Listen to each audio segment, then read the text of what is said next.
Parlamentares da oposição querem barrar o novo decreto da Receita Federal que vai investigar transações via Pix ou cartão de crédito que ultrapassem R$5.000. O deputado federal Gustavo Gayer e também o senador Magno Malta protocolaram um projeto de decreto legislativo para anular essa norma. Eles afirmam querer proteger direitos essenciais dos cidadãos brasileiros, assegurando a preservação da privacidade financeira e também da liberdade econômica. Gayer e Malta afirmaram ainda que o governo quer estabelecer um controle financeiro excessivo que prejudica a credibilidade da população e acaba desencorajando os trabalhadores informais. Você, delegado Palumbo, oposição quer proibir essa movimentação no sentido de fiscalizar a população sobre aquelas transações via Pix, né? Um monitoramento para transações acima de R$5.000, no caso da pessoa física, e acima de R$15.000 para pessoas jurídicas. A ideia é garantir a liberdade dos brasileiros, delegado. Justo. Eu entrei com o PDL, né, que é o Projeto de Decreto Legislativo, semana passada, nesse mesmo sentido. Para quê? Para assustar os efeitos dessa decisão do Poder Executivo. Isso é absurdo. Você não pode ter um sigilo de 100 anos nas suas contas e exigir que pequenos comerciantes, por exemplo, aquele informal, você imagina um vendedor de milho que recebe por Pix.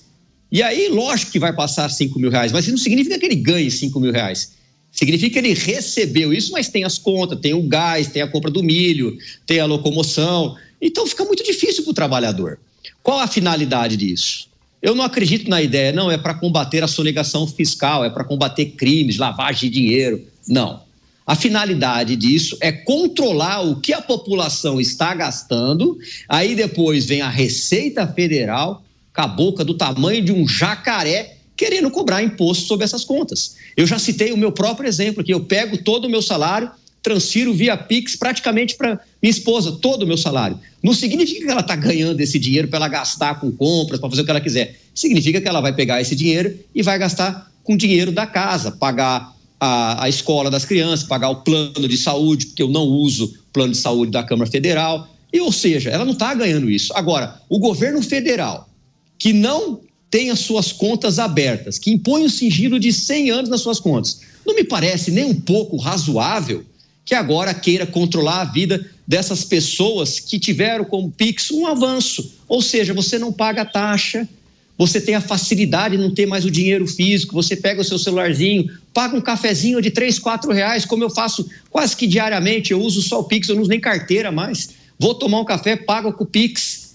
E aí o governo vai querer te fiscalizar a população. Claro que isso não me parece razoável, eu apoio todas essas medidas, todos esses PDLs, aliás, eu assinei alguns PDLs, fiz o meu próprio, porque isso não pode acontecer com a população brasileira, uma população tão sofrida que trabalha 4 meses só para pagar impostos. Pois é, são as novas regras da Receita Federal que geraram muitas polêmicas e também desconfianças, né? Além de poder criar um problema para a pessoa que faz uma transferência, como disse o delegado Palumbo, transfere um valor alto para a esposa para que ela pague as contas. E aí a Receita Federal pode desconfiar e chamá-la para prestar esclarecimentos sobre um trâmite que é normal na dinâmica do casal. Ele transfere um valor e ela vai pagando as contas. E aí ela tem que ir até a Receita Federal comprovar, levar os comprovantes, enfim, é uma situação delicada. Agora, você, Mota, além de criar um problema para a população, para o cidadão, há quem entenda que isso pode ser um primeiro movimento no sentido de, lá na frente, criar uma taxinha, talvez um imposto sobre transações de Pix. Claro que isso gerou muita discussão. Por enquanto, não há nada nesse sentido. Mas muita gente entende que no futuro, por que não? Eu não tenho dúvida nenhuma sobre isso, Caniato. É evidente que o objetivo final dessa nova regra do Pix é cobrar imposto, de um jeito ou de outro. A criatividade dos cobradores de impostos do Brasil não tem limite. O apetite também não tem. O Pix foi uma das melhores coisas feitas por um governo no Brasil. E é sinistro que ele agora esteja sendo usado como instrumento de tributação. Agora, deixa eu voltar com o delegado Palumbo, porque muitas pessoas, delegado, devem se questionar. Peraí, mas não se trata de uma ação que tem o objetivo de impedir crimes financeiros, impedir a sonegação fiscal, impedir lavagem de dinheiro, por exemplo. Por qual razão, então, é preciso ficar atento também a essas movimentações da Receita Federal? Porque talvez o objetivo não seja esse. Tem muita gente entendendo que lá na frente pode surgir uma nova CPMF para o Pix. Cada transação de Pix ou acima de determinado valor, o camarada vai ter que pagar um imposto para a Receita, ou haverá aí um percentual que ficará com a Receita Federal para aplicar em alguma área em especial, enfim. Você acha que é exagero quando as pessoas levantam isso? Teve até uma manifestação do ministro Fernando Haddad, uma fake news foi publicada, dizendo que não há nada nesse sentido, e de fato não há, né? A informação que nós temos é que não há nenhum tipo de cobrança.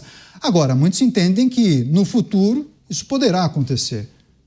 Eu também entendo que no futuro isso pode vir a acontecer sim, e ter uma taxação no Pix. Não acredito que agora, nesses próximos 2 anos, porque estamos próximos de uma eleição para deputado, senador, presidente da República. Então não seria muito inteligente deste governo colocar mais esse plano impopular e jogar toda a população contra ele. Mas isso pode acontecer pós-2026, pensando em arrecadação. Não se engane, para você combater os crimes, já tem a Justiça Federal, tem a Polícia Federal, tem o Ministério Público. O governo, ele quer apenas fiscalizar e depois de um tempo, 3, 4, 5 anos, essas pessoas que fazem essas transferências, como eu faço, vai cair na malha fina e vai ter que dar explicações e possivelmente vai ter que pagar. Porque como é que eu vou me explicar que todo mês eu deposito esse dinheiro para minha esposa? Porque é ela que paga as contas. Mas será que ela vai ter o recibo daqui 2, 3, 4 anos? Será que todos vão ter o recibo? Então, é mais um motivo arrecadatório. Não é para combater crime. O governo quer arrecadar, mesmo porque ele prometeu o déficit zero. E para isso ele precisa arrecadar. Precisa gastar menos, precisa fazer economia com o dinheiro público. E isso sim deveria ser feito. E não colocar na cota da população, uma população tão sofrida, que já trabalha demais para pagar uma série de impostos. Cristiano Beraldo de volta com a gente. Beraldo, na justificativa desse projeto de decreto legislativo, senador Magno Malta escreveu o seguinte: essa ação estabelece um controle financeiro excessivo, prejudica a credibilidade da população em relação ao governo e acaba desencorajando os trabalhadores informais. E eu me lembro que certa vez eu elogiei o Pix, né, como ferramenta que facilita muito a transação, e eu falei, até usei o adjetivo que era uma maravilha. Você falou, bom, mas é uma maravilha para quem? Eles vão começar a controlar o dinheiro. Por que eles querem controlar o dinheiro? Saber onde é que eu gasto? Está mais ou menos em linha, né, essa defesa dos parlamentares com aquilo que você disse naquela ocasião.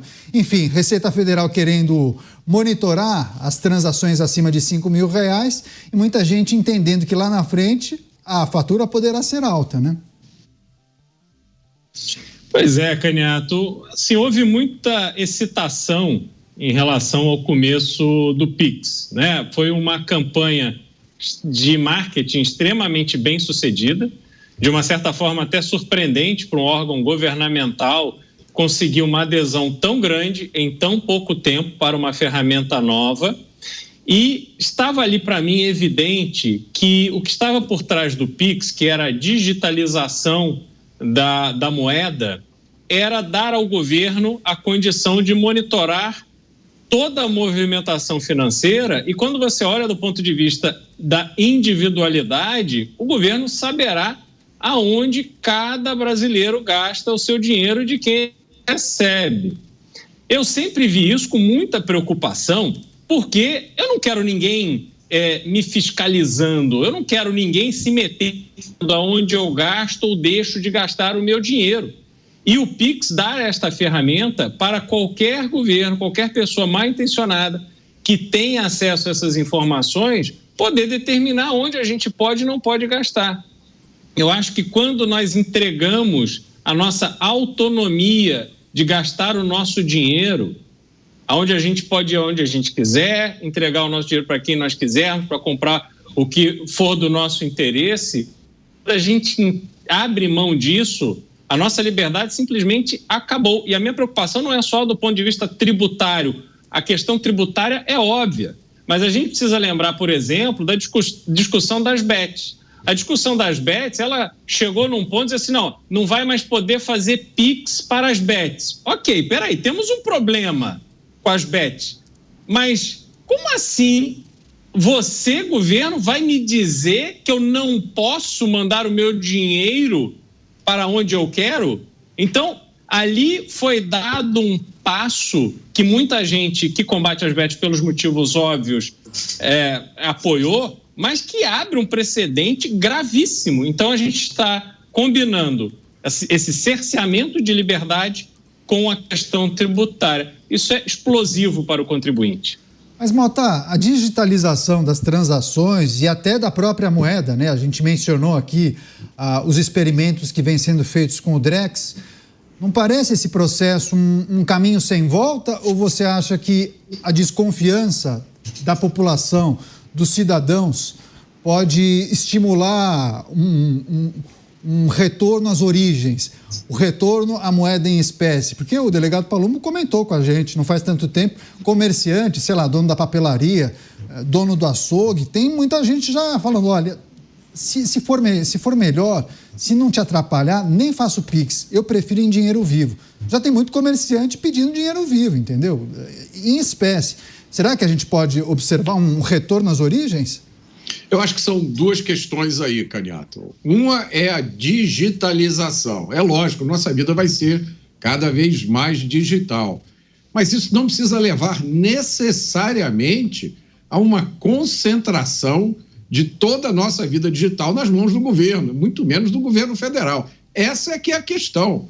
Quanto mais dados o governo tiver sobre você, mais controle ele vai ter sobre você. Imagina, hoje o governo já sabe quantos empregados você tem na sua empresa, quanto cada um deles ganha, sabe quantos funcionários você tem na sua casa, quanto cada um deles ganha, quando eles saem de férias, quando eles ficam doentes.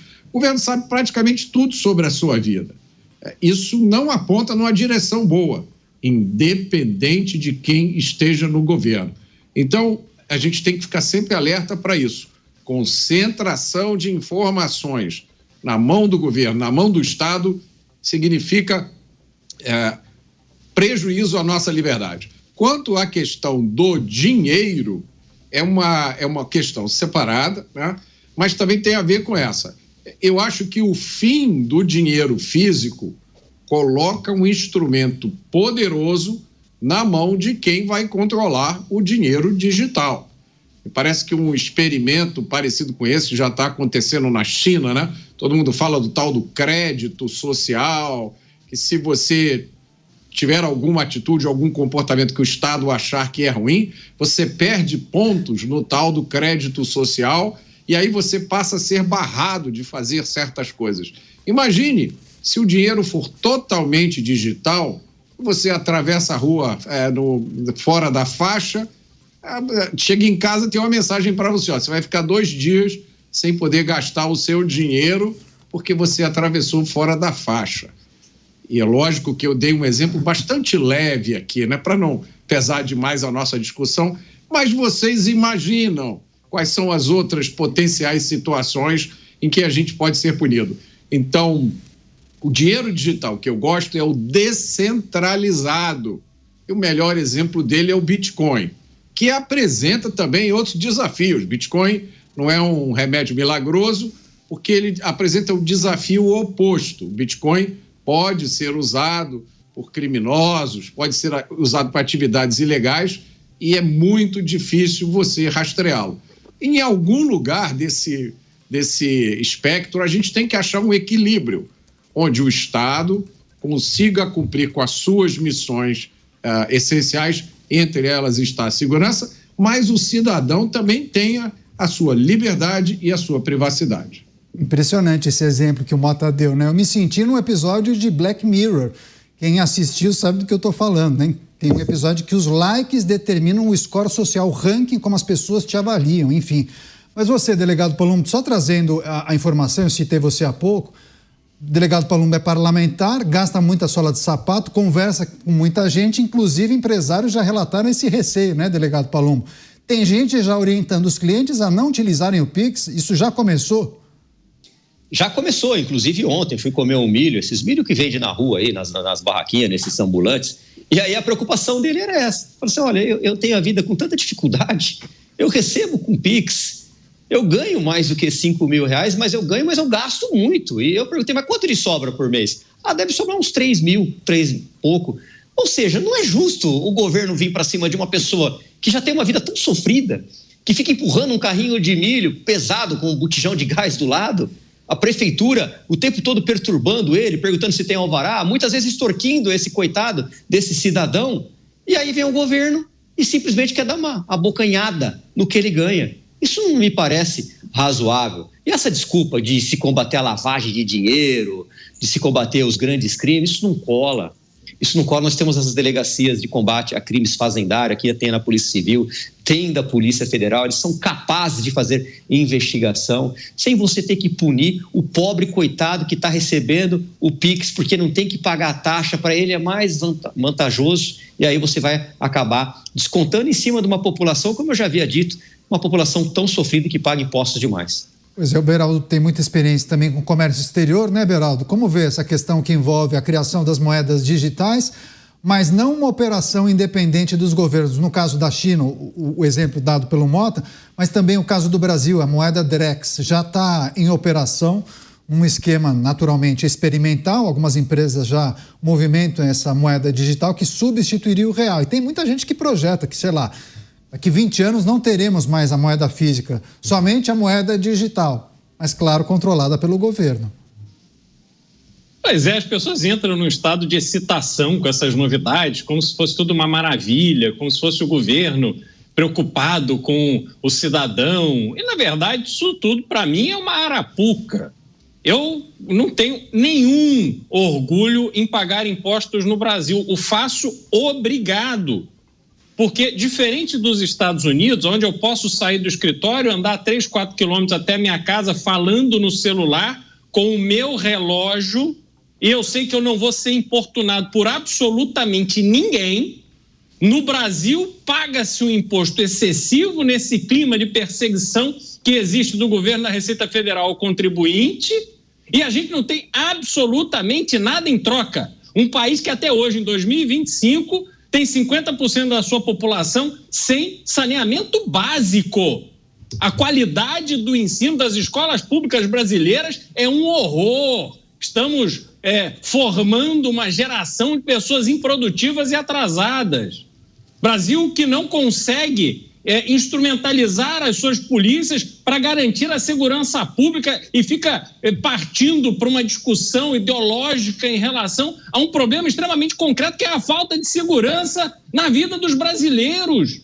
As pessoas que precisam recorrer a um hospital nas suas cidades e não tem, porque aquele político resolveu pegar o dinheiro da emenda e comprar uma ambulância, porque aí você tem que bater na porta dele e falar: deputado, por favor, me arruma uma ambulância para levar meu pai que está aqui morrendo até um hospital. E aí ele faz um favor para o seu eleitor. Este país que foi destruído por políticos sanguessugas incompetentes, este país não merece que as pessoas tirem dinheiro fruto do seu suor para irrigar as contas públicas que depois gastam tão mal o dinheiro do cidadão brasileiro, para fazer essas pontes que estão caindo, essas estradas que estão ruindo, todo esse desastre chamado Brasil, produzido meticulosamente por obra destes políticos. Então temos a honra de fazer esse programa na companhia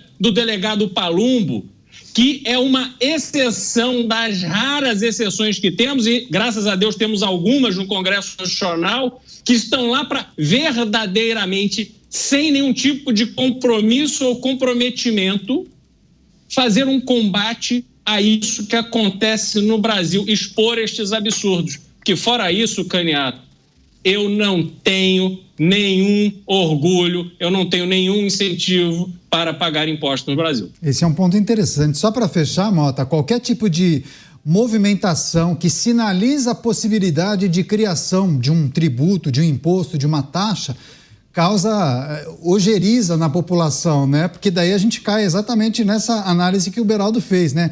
Porque o imposto aqui no Brasil parece sinônimo de algo que foi feito para tomar o dinheiro do cidadão, né, do contribuinte. Simplesmente isso. Você sempre fala a história do imposto, né? É imposto que você pague aquela taxa.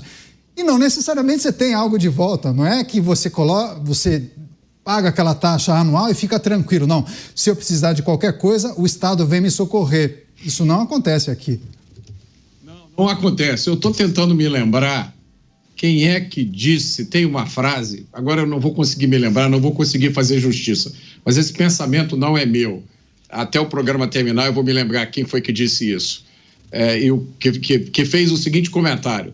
Eu me espanto com essas pessoas que dizem que no Brasil o imposto é alto em troca de serviços ruins. Quem foi que disse que você paga imposto para ter serviços? Você paga imposto para não ser preso, para não levarem os seus bens. O Estado cobra o imposto porque ele quer, porque ele pode, e vai cobrar cada vez mais. Eu me identifico muito com essa história que o delegado Palumbo contou do vendedor de milho. Eu tenho vários amigos, conhecidos, que são pessoas humildes, que lutam essa luta diária para conseguir, sai de manhã de casa para conseguir o dinheiro para comer de noite. E são pessoas honestas, que estão fora desse mercado de trabalho formal, mas que ainda assim pagam um absurdo de imposto, né? Porque o cara do milho, quando ele vai no mercado comprar o milho que ele vai vender, ele paga imposto em cima do milho que ele comprou. Então é uma covardia imensa isso que existe no Brasil. A gente nunca pode deixar de denunciar a carga tributária obscena no Brasil, independente dos serviços que o Estado presta. A nossa carga tributária é maior do que a dos Estados Unidos, que é a maior, que é a polícia do mundo. Os Estados Unidos têm forças armadas que cuidam do mundo inteiro, e lá a carga tributária é menor do que a nossa. E aí eu vou só fazer uma observação para terminar o meu comentário, Caniato. Eu estava outro dia refletindo como é curioso que o Estado, isso não é só no Brasil, é no mundo inteiro, né? Mas aqui no Brasil chama muita atenção. O Estado tem uma área especializada em arrecadar, em pegar o nosso dinheiro, né? A Fazenda, a Receita, tem sempre um nome bonito que não descreve o que eles fazem. E as outras áreas gastam o dinheiro que aquela área arrecada. Agora, imagine como seria o mundo se cada área do governo tivesse ela mesma que arrecadar o dinheiro que ela gasta. Imagine, se por exemplo, o Ministério da Agricultura, o Ministério da Agricultura se vira aí, cobra os impostos. Então você receberia na sua casa, todo mês, o boletim do Ministério da Agricultura, o boletim do Ministério do Planejamento, né? Seriam quantos boletos que você receberia só dos ministérios? 39, né? Então, cada área, cada secretaria, cada ministério teria que te mandar um boletim. Aí você teria ideia do absurdo que você paga de imposto, do tamanho da máquina que você sustenta. Mas não, a coleta de impostos é feita pela Receita ou pela Fazenda. Então, dá a impressão de uma coisa asséptica, assim, extremamente técnica, mas não é não, gente. É só um jeito que o governo achou de tirar o dinheiro do nosso bolso sem que a gente note a quantidade de dinheiro que a gente está pagando de imposto. Pois é, muita gente chegando, inclusive na audiência aqui da Jovem Pan News, a notícia em destaque, a oposição quer proibir essa maior fiscalização sobre as transações de PIX, aquelas novas regras que nós trouxemos na semana passada da Receita Federal, tem gerado muitas discussões e também desconfianças por parte de empresários, mas também de pessoas físicas. Muitos entendem que no futuro poderia acontecer a criação de uma nova taxa, alguma coisa parecida com a CPMF, uma taxa pequenininha, mas que naturalmente iria onerar demais as pessoas e os empresários. Agora, delegado Palumbo, muitas pessoas se manifestaram aqui sobre esse dispositivo, esse projeto de decreto legislativo.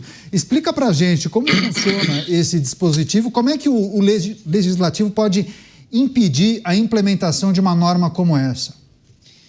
Esse projeto de decreto legislativo justamente vem para assustar os efeitos dessa normativa vinda do Poder Executivo.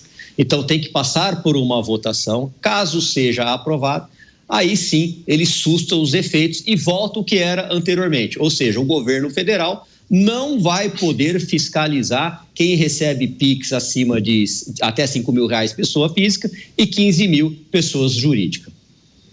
Tá certo. E, naturalmente, isso acaba sendo votado pelos próprios parlamentares. Como é que funciona a sistemática para você implementar e sustar, de fato? Precisa da aprovação por parte do Congresso e depois é automática essa suspensão? Ou isso também tem que passar pelo Executivo, delegado?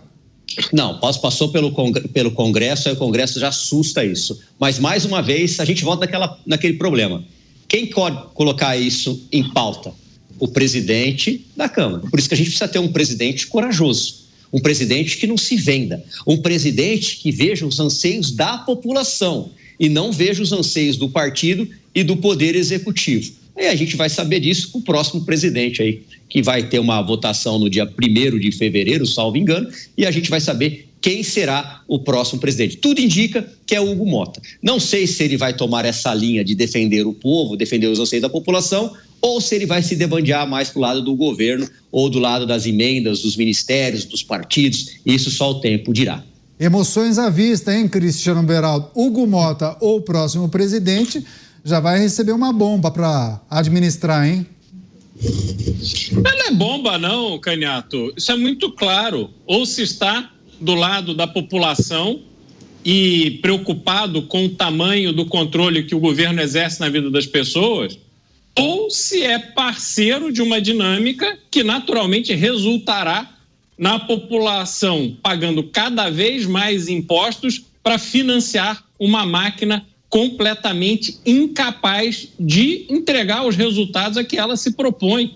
O Mota sempre lembra que 39 ministérios fazendo exatamente o quê? Como é que cada real que o trabalhador, que o empresário tira do bolso para pagar impostos, como é que cada real é utilizado em benefício de quem? As pessoas precisam se conscientizar que quando a gente fala aqui de desvio de emendas parlamentares, esquemas de corrupção, isso tudo é dinheiro que vem do bolso de cada um dos brasileiros e vai parar no bolso dos picaretas. Esse é o grande ponto. Então a gente podia aproveitar que o atual governo tem as suas origens ali, o movimento sindical com as greves dos anos 80, e a população chegar a um momento e dizer assim, então nós vamos fazer greve de pagar imposto. Ninguém mais vai pagar imposto no Brasil até que tenhamos uma administração decente que atenda aos anseios e às necessidades da sociedade, que são elementares. Nós não estamos falando do Brasil 5.0, do Brasil moderno. Não. Nós estamos falando de segurança pública. Nós estamos falando de educação. Coreia do Sul, Japão se revolucionaram a partir da educação, Vietnã. Isso tem décadas. Nós daqui estamos discutindo qualidade da nossa educação, atendimento em hospital público, todas essas coisas absolutamente elementares que a população brasileira não tem. Então vamos fazer uma greve, ninguém paga mais imposto até que tenhamos uma posição efetiva aceita para a população. Aí a gente volta a pagar imposto com a expectativa de que o nosso dinheiro seja bem pago. Pô, Canhato, eu sinceramente, eu me lembro muito mais do Paulo Guedes por ter lançado a nota de R$200 do que ter apadrinhado ali a criação do Pix. Mas, Mota, em tese eu acho o comentário do Beraldo perfeito, só que assim, fico imaginando o presidente da Câmara assumindo o mandato, toda aquela pressão, a base governista, muita coisa em jogo e tem aquela relação, perde e ganha, né? Ganha a população, perdem os deputados, perdem o quê? Talvez emendas parlamentares ou pelo menos influência para conseguir ajudar alguma coisa ali no seu reduto eleitoral, enfim. Quando eu disse que seria uma bomba para o próximo presidente da Câmara, foi nesse sentido. Mas, naturalmente, se ele for jogar para ajudar a população, aí a reflexão é simples, né? A decisão é fácil. Eu acho que essa hipótese é remotíssima, Canhato. Essa ideia de que os impostos têm que ser os menores possíveis é uma ideia que vai contra os interesses da maioria das pessoas que transitam no mundo da política, com raras exceções. É sempre importante a gente dizer aqui. Por isso que é sempre importante a gente lembrar as pessoas o que é o imposto, para que serve o imposto. Por que o Estado precisa cobrar cada vez mais impostos? É simples, porque o Estado é cada vez maior e gasta cada vez mais. E há muita gente que vive de mamar nas tetas do Estado. Essa é uma explicação meio vulgar, mas completamente verdadeira. A gente não vai mudar esse jogo no Brasil enquanto a gente não reduzir o tamanho do Estado, né? Agora, eu acho que essa seria uma excelente bandeira para o Congresso Nacional, sem dúvida nenhuma, mas eu acho que essa oportunidade foi perdida quando o Congresso aprovou esse absurdo conhecido pelo nome de reforma tributária, né? Que, se eu não me engano, foi votado de madrugada, com uma rapidez inigualável, incomparável, sem que a maioria dos deputados tivesse nem tempo de ler o que votaram. Nós precisamos explicar para as pessoas, todos os dias aqui, a natureza desse problema. E eu quero só dar o crédito aqui ao pensamento que eu citei aqui sobre impostos, é do professor Adriano Gianturco, cientista social. É dele essa frase, né? Pare de dizer que você paga impostos e não recebe nada em troca. Você não paga impostos para receber alguma coisa em troca. Você paga impostos para não ser preso. Eles são impostos, não são uma troca comercial. O Estado não é uma loja.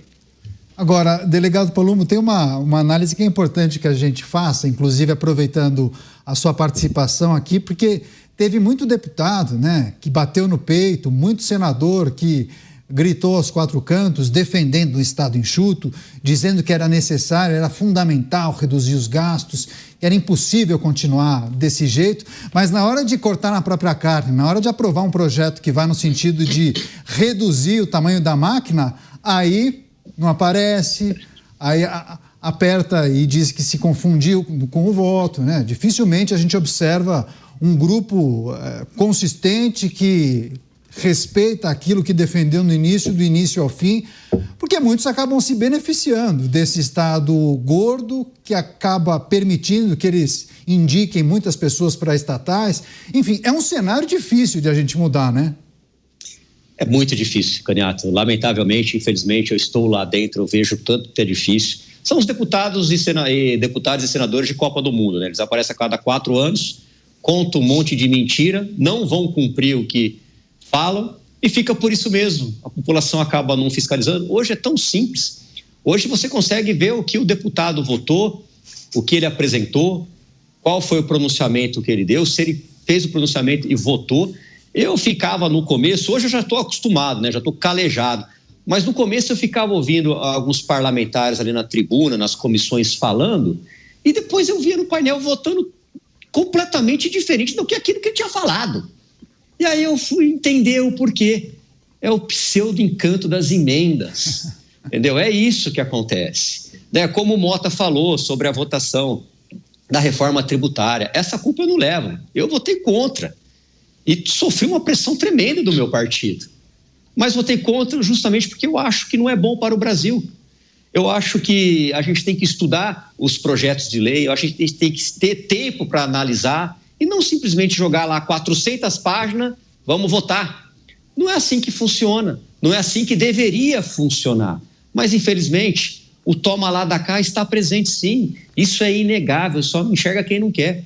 Vamos ver quantas emendas vai dar. Depois a gente fala que errou o voto, a população esquece, é isso que se fala. A população não vai lembrar disso, daqui 2 anos só que vai ter eleição, então dá para a gente fazer isso. Pode perceber, vocês irão perceber, e se eu estiver aqui com a graça de Deus para poder comentar com vocês, em 2026 o discurso já começa a mudar.